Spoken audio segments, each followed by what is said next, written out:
everybody's here to talk about. And of course, we're going to start the conversation with the position that everybody loves that we talk about, and that's quarterback. It was asked of Coach Hugh Freeze. Now, before I get into Coach Freeze's comments, let's address Mike G's comments from the last show. And Mike projected his own confidence based on things he had been hearing from internally within the organization, and some people felt some kind of way about it. But then Coach Freeze has a press conference, and the question is asked of him, how confident are you in Payton Thorne? Let's hear what Coach Freeze had to say about his confidence in Payton Thorne, and then we'll give our thoughts on it. I'm really confident. I believe in him. I believe in his leadership. I meet with him every single week right now, and he has a knowledge of the game that is as good as I've been around for a quarterback. And now that we've gone back to some of the things I'm really familiar with, and I think he's going to be more comfortable. Now, the pieces around the quarterback have to play very well. And I think we've improved that. And hopefully now, how well can those freshmen play at certain positions? I don't know. I've seen it go really, really well. And I've seen some have to have time to develop. But I'm optimistic and believe in Payton for sure and excited. Look, I thought Hank had a heck of a spring too, and as did Holden. And Walker, I think, has a ceiling that's really, really high. It's just he's really, really young, and we've got to see him develop. All right, Coach Freeze, off the bat, very confident in Payton Thorne, talked about his leadership, his understanding of the game, his confidence in the new system, which is Coach Freeze's old system that he's more comfortable with. Mike G, give your thoughts on what you just heard. Crazy how those comments sound a lot like what we've been saying about Payton Thorne. So, look, man, he's got confidence in Payton. I'll reiterate, like, my confidence in Payton Thorne comes from what Payton Thorne told me would be different. And Hugh Freeze is kind of saying the same thing. He's going back to what he's used to doing. And when you're doing things the way Freeze wants to do it, how that changes things for Payton Thorne is there's a flow to how the game is coached that is more what he's used to, right? And I think that I think that matters for something. So look, man, I know a lot of people are down Ike on Payton. There's a lot of negativity about Payton Thorne and like what he might possibly, do or not do next year. And yeah, I'm saying like, some of that is unwarranted, right? Like it was now. Look, don't get me wrong. There are things independent of the players around him that he could have done better last year. Certainly, nobody is saying that Payton Thorne is a perfect quarterback, but the averages held true. He is a low 60% passer. You knew that when you recruited him, and what was different, what was majorly different for him was you took away his volume that he's used to getting his whole career. So if you're only going to complete 60% of your passes, you've got to give that guy 400 attempts a year. Now, why didn't they do that? Well, pretty much the story was nobody can catch. Now, were there problems at wide receiver? Sure. I'm not buying the whole nobody can catch narrative, but now you've got your guys. Now, he tried to both express confidence in the wide receivers, but also pump the brakes at the same time, too. When you listen to what he said, we feel like we've upgraded there, but, how are those freshmen going to play? I don't know. Right. I've seen it go really well, and I've seen it maybe go sideways because they're freshmen. Which brings me to the end of my diatribe in that he has repeatedly asked for patience. Yes. Nowhere in Freeze's mind does he think 2024 is going to be the year for Auburn to exceed all expectations. He's trying to get you guys to wait to 2025 and 2026. So anticipate some growing pains along the way because they're still growing. They've still got a little ways to go. Yeah, and I mean, he said that specifically in some comments later on in that press conference. He's like, listen, I think the question was asked of him, what does he feel like is going to be different in year 2. And he's like, listen, I feel really good about where we Mm, are right now, and the process of what they're building as a program. But he did stop and say, I don't know what that's going to equate to in wins and losses though. Right? Like I don't know where to put us on that scale right now. But he anticipates having a team that's going to go out there and be competitive. Um I don't know how much I love hearing that. Like it sounds a lot like last offseason, yeah. right? Where it's like, hey, we're gonna go out there, we're gonna play hard. And we're gonna try to make the Auburn family proud, but I ain't making y'all no promises.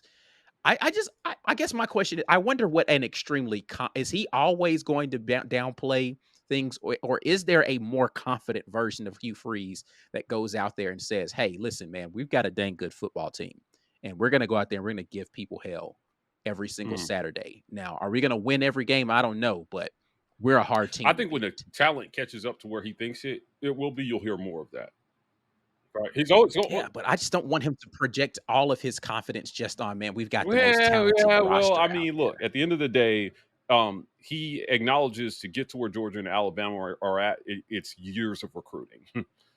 That's his belief. It's years of recruiting. Now, if you ask our guy SEC Mike, he thinks just go to the portal and you can fix it all in one offseason. Like we don't think that.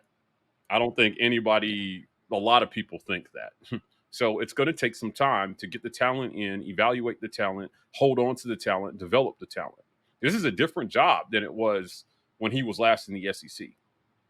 It's a much different job. True. Holding on to players is harder. NIL is a thing, right? Recruiting is very. It was always competitive, but now you've got a financial aspect to recruiting that a lot of coaches are struggling to manage. How do I recruit good players, bless kids, as Hugh Freeze would say, and manage the entitlement that comes with some of that money, and maintain a good team culture at the same time? It's harder. Yeah. And culture it's not about what you do in one off season. It's what you do in an off season and during a season and then a following off season. Right? It's back to back to back years of producing wins, getting guys to buy into the system, to work hard, be great teammates, do what's asked of them, do what they need to do in the classroom, and rinse, wash, and repeat every year. But ultimately, it's going to come down Yeah. to wins on the field and draft picks, whether he'll be able to continue and hold that together. And this year has to be a Yeah. stepping stone towards that. Guys getting to the NFL, right? Like people saying, "Hey, we're going to give a look at Auburn players more because they did well during the season. They got that big win versus Georgia. They beat Oklahoma the first Right. time they came to the Plains, right? They finally went into Tuscaloosa to get a win. That's when people start to take notice. Right. No more fourth and 31s. Now you got to start to turn that narrative around. So I think Hugh Yeah. Freeze is understands what this takes. I'm hopeful that this season can be a little better than what I thought it was going to be. And when I say a little better, I mean like literally a little better, like one more win. Because I know some of y'all there are like, oh, 10 wins, 9 wins. Like, no, I think 8 would be a fantastic season. At 8 wins, you beat somebody nobody thought you were going to beat. 100% Yeah. guaranteed. At 8 wins, you beat somebody nobody thought you were going to beat. So, Yeah, I mean, but yeah, based upon where the the Vegas mhm, over under is and all of that, you absolutely are going to have to get a win that you're not expected to, unless, and this is a terrible scenario, you lose to somebody you're not supposed to, and now you got to beat two right, people you're not supposed to. right. But still, but yeah, at least you're going to get at least one win that you're Yeah. not supposed Uh, to get during the season to be Payton able to get Thorne to was 8. 13th out of 14 quarterbacks last year in passing yards. And that's got to get better. Now, in terms of like completion percentage, it's a little bit different of a story because you have a lot of guys who finished in the 60s, right? But if he can get to the mid 60s, he can get from the low 60s to the mid 60s, Auburn's going to scare a lot of people next year, especially with 8 home games. If we get Yeah. 65, 66% Payton Thorne, because that's about where Brady Cook was last year. Missouri Yeah. might have to watch out. Now, we did a segment. Honestly, Brady Cook is the model, Yeah, honestly. Like, because if you look at Brady Cook the year before last, there weren't a lot of people who were out here saying Brady Cook could be one of the best quarterbacks in this league, let alone best quarterbacks in the country type of thing. Nobody was really expecting much out of Missouri. And then enter last year, and he goes out there and he does what he does. And now you're looking at Brady Cook as a completely different let me not talk about anybody else. I wasn't sold on Brady Cook 2 seasons ago. I was just like, he's just all right. And last year he went out, he showed me a little It's something. becoming more and more common for the top quarterbacks in the conference to have completion percentages in the 70s. Right? Carson Beck was 72% last year. Jaden Daniels won the Heisman. Obviously, he was 72%. Graham Mertz was 72%. You know, right in there, you had Wegman, who was 68. Spencer Rattler was 68. Like, I mean, Milroe was 65%. Once you start getting into the mid 60s, you're gonna scare some people in this league from that position. And the low 60s, you need help. You need help, right? Yeah. And so, if we want to see him doing all, they've got to get him to 66%, and they've got to get him north of, like, I mean, God, there's so many prolific passers now. Now, we didn't have a ton. We had 5 3,000-yard passers in 2023. Spencer Rattler, Brady Cook, Jackson Dart, Jaden Daniels, and Carson Beck. And that's to get in to the top 5 in the league in passing. You got to be north of 3,000 yards. But again, Jalen Milroe only had 2,800 yards passing. So if he gets to where he was at Michigan State, you can win the conference. Hear me out. You can be in that conversation. Yeah. You have a chance to win the conference if you can get into. Now, listen, Quinn Ewers is in the conference now, right? So you got one more, probably 3,000-yard guy that you're going to have to contend with, and it has become a little bit of a quarterbacks conference. Used to be the Big 12. Yeah, this is a very different SEC. So, what can Payton Thorne do for you? I think that Cam Coleman is going to be good for a win. I know he's a freshman, but I think he's that good, right? Like, and if you think about all the games that Auburn lost because they didn't get one more touchdown, Cam Coleman is going to be good for a win. He is. He's going to be good for that touchdown on a red zone fade that they couldn't throw before. The defense is going to play well. I think they're going to acquit themselves well. And, it's going to be about making more plays, more explosive plays. And they didn't really have that last year. They haven't had it for a while. And so, if you got more guys you think can make explosive plays, I still say keep an eye on Perry Thompson as the season goes along. Right? For sure. Keep an eye on him, and we'll see where this thing ends up. But yeah, his confidence in Payton Thorne, I think you have to be there if you're Hugh Freeze. You can't go into the season lukewarm on your quarterback. You can't say that publicly. You know what I mean? Like, you need to, if you're going to start him. This is what someone, and not to cut you off, because I'm kind of interjecting in the same thing that you're talking about. This is something that they were talking about in the chat earlier. Last year, he was confident in Payton Thorne, right? And so, does this confidence in Payton Thorne how much of this is I'm projecting confidence onto my starter, and how much of this is true confidence in the guy? Because he said some of these same things last year. I like his leadership. He's got a good knowledge of the game. Is it just him saying what he needs to say about his starter? Because listen, you go back into last spring, I think I can win football games with these guys. And this is when TJ Finley, Robbie Ashford, and Holden Gerner were the guys on the roster at quarterback. Payton Thorne hadn't even been a thought in the mind of Auburn fans at that point in time. How much of this is the coach just saying what he needs to say about his starter, in your opinion? Because, of course, you don't know Hugh Freeze or be able to read his mind. And how much of this is truly, I have supreme confidence in his abilities? I think it's more like, I have confidence in Payton Thorne. And because it's his guy, he picked him.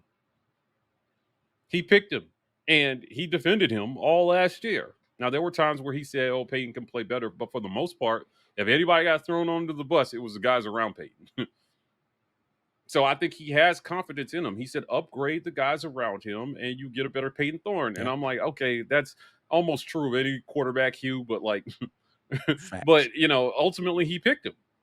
So I'm with him. Again, I think that there are some things that will be markedly different from last year in terms of play calling, scheme, and execution. I think the communication is going to be a lot better. I think they're going to all be on the same page this year, and that will be good for a win that nobody expects Auburn to get.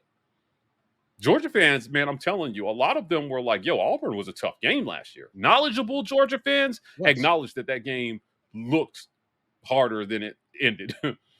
It was harder than it ended. I mean, Auburn only lost Yeah, by a yeah, yeah. touchdown, so it was close the entire game. And truthfully, it was a game that I feel like physically Auburn, I won't say dominated, but they held their own against Georgia all last season in that game, and it really did come down to a couple of plays here and there that Auburn just couldn't make. And to your point and Coach Freeze's point, that's what he's hoping has been remedied by the addition of this talent. Is you throw a fade route last year to Malcolm Johnson Jr. and he's not able to come up with that. Is Cam Coleman able to make that Right, catch in right. that situation to prolong a drive, put you in now scoring position? You know, if you're in a situation now where you've got, I don't know, a fourth and short in the red zone, are you not you're not trotting, Payton Thorne out there to try, and then you're going to turn around and hand the ball off on a short run. Now we're going to throw a fade route up and we've got two or three guys. So you can't just say, all right, well, we're going to cover Valdo and the rest of you guys got to figure it out. We're going to Right. double cover Valdo and everybody else got to figure it out. It's like, okay, now it's fourth and short. Who do you double team on this play? Because you're going to get a one-on-one with either Rivaldo Fairweather or Cam Coleman or, Yeah. I don't know, pick your poison of the tall receivers. Who do you double team on this play? And it just doesn't work out in your favor because we've got multiple guys that he can go up there and get it. So, you're hoping that's the situation. If you're in the Iron Bowl and back of the end zone, VAR, it and dropping a touchdown that pretty much seals the game Yeah. for you, I mean, right? Like all of those scenarios you're thinking. that game was tied in the fourth quarter. Georgia was tied in 2020. Yeah. It was 2020 in the fourth quarter of that game, right? Well, who they had last year and the problems that they had last year with play calling. So if you're thinking they didn't, I don't think they got worse in the offseason. Now defensively, they lost some dudes, right? But I think Yeah. there are other dudes behind them. So we'll see. But that's part of the game is relock, reload. And I mean, you may not know who the next guy at Georgia is, but he's there. The next Yeah. guy that's going to step up is there. They're Yeah. they've got. I mean, because listen, this was the same thing going into last season that people said about Georgia. In their back-to-back title season, they're like, "How do you replace this guy? How do you replace this guy?" And Oh, Kirby was damn, like, they "We're got gonna better. Yeah, do they it somehow by." got better. Yeah, Yeah, it was yeah. He's wild. like, "What do you mean? How do I replace him? I got a bunch of other 5 stars sitting on the bench right now that are just gonna step in and play just as well as these other guys."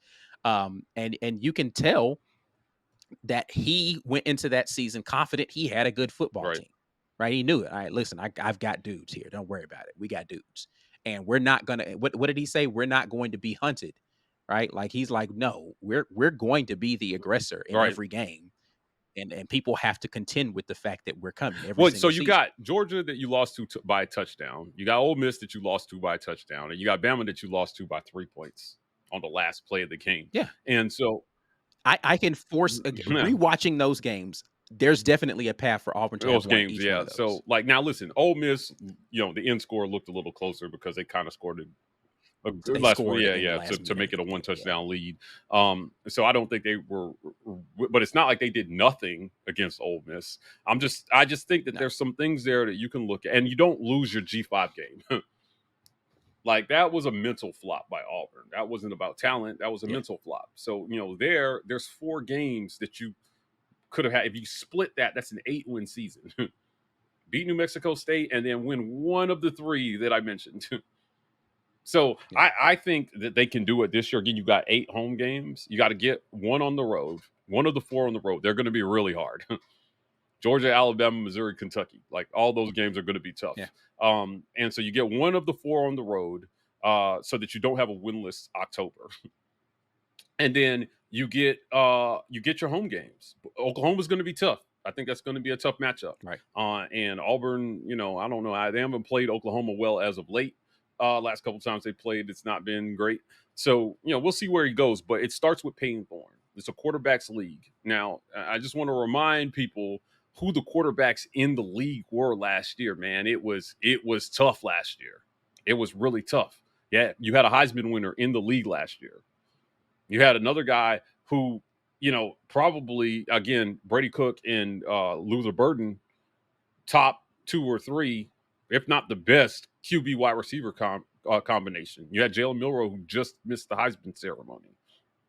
You had Graham Mertz, who played really well in a lot of stretches last year. You had guys in the league, and if you're not going to have a guy in that mid 60s to low 70s completion percentage, I think it's going to be really, really difficult to compete. So, they feel like they can get that guy in for the future. But if you're Payton, man, like this is his time, man. This is his time. If he has any aspirations of playing at the next level, he's got to do it this year. And he's got to win some games. Now, does he have to be otherworldly? No. But, that doesn't mean like 3,000 yards passing is not otherworldly in today's college football. Like it's so common now. It just hasn't been common at Auburn. And I think that Hugh Freeze thinks that he can do that. Now, in the interview that we had with him, the one-on-one I did, he talked about his pass attempts being the lowest of any quarterback he's ever coached in his whole career. I find it unlikely that he does that again. And the rise in pass attempts will reflect the confidence that he has in the passing game, because he's got his guy at quarterback and he's got his guys at receiver and Rivaldo Fairweather. So, we'll see where it ends up. But, those are my thoughts on that. Like, I think that we've been saying a lot of what he said in that press conference because we knew that was his mindset about this. We both talked to him directly and people around him and players, and they just feel like, hey, we're downplaying it now, but we're not as far away from doing something special as people are acting. Now, special is subjective, right? Special for you. Yeah. But look, man, you go out and you get a special win. How awesome would it be? Because remember, Saban is gone. To go into Tuscaloosa and get a win. Your first as Auburn head coach. Haven't won there since 2010, and even that was the most epic comeback we've ever seen Auburn pull off. It has been difficult going out there. I mean, down 24-0, came back and won at Tuscaloosa. Now, you needed the best college football player of all time to do it. Do they have what it takes to go into Tuscaloosa and give them a run for their money? I think that's what people want to see from Hugh Freeze. Don't let Oklahoma come into your house and take one their first year in the SEC. Don't do that. Defend home. Let them know, hey, listen, when you see us on the schedule in subsequent years, be very afraid. Yeah, it ain't sweet. It's not going to be that, right? Like, you don't have Ole Miss, LSU, or Mississippi State to contend with. The way things are looking, kind of wish we still had Mississippi State on the schedule, but you still got Vandy out there to tune up against. But it's not a lot of gimmies left on the schedule, man. I think it's going to be a really difficult and give Cal the business. Screw those guys. I ain't like them last year. I don't like them this year. But now they're coming to the Plains, right? So Auburn went out there and got the win on the West Coast, but now they're coming to the Plains. Give those guys the business when they come into Jordan Hare and show them, listen, this isn't pack football you're playing. It's hot, it's humid, and we play in this. This is what we do. And you're not going to beat us in our house. They have a good chance to start 5-0, and you're going to see what Payton Thorne is in those first 5 games. Make no mistake. Well, here's the thing, I've said this before. I don't believe you're going to know what Payton Thorne is really? in those first 5. I need to see Payton Thorne on the road, because that's where he's played his worst games. Not that he played tremendous games at home, but he was way more comfortable at home. It was on the road where Payton Thorne looked like a deer in headlights. That Cal game was it started out terribly for him. That A&M game was awful for Payton. The reason why I'm saying that is you only got 4 road games, and 3 of them are against top 25 teams. I really feel like if you're going to find out what he is, you're going to find out at home, right, this year. Because nobody's going to say if they lose to Georgia or Alabama, Missouri, oh, Payton Thorne sucks. Well, I guess I'm talking about the bigger picture of who Payton Thorne is as a quarterback. Now, you're going to be able to win games at home with Payton Thorne. Sure. I'm just saying, if he's got aspirations of playing any football outside of this last collegiate year that he has, to me, that's the measuring stick on how far Payton Thorne has come. How can he play on the road? And hopefully in those first couple of games, he builds up enough confidence and camaraderie and all of those things to be able to carry in momentum when he goes on the road. But that's again putting Payton Thorne on the championship scale and not the. Well, look, Freeze has to get him there. Like, he needs help to get there. You need competent play calling. You need a good system. You need coaches who are on the same page with each other and with you. So Payton Thorne can't go out there and do it on his own. He's not that kind of quarterback. right? So like, Correct. there are some guys that'll just go out there and make a play for you no matter what you call. I think Payton, he needs them to do their part so he can do his part. For full episodes, check out the Midweek Report, going live on the War Report's YouTube channel at 7 p.m. Central Standard Time Wednesday nights. Until the next time, War Eagle.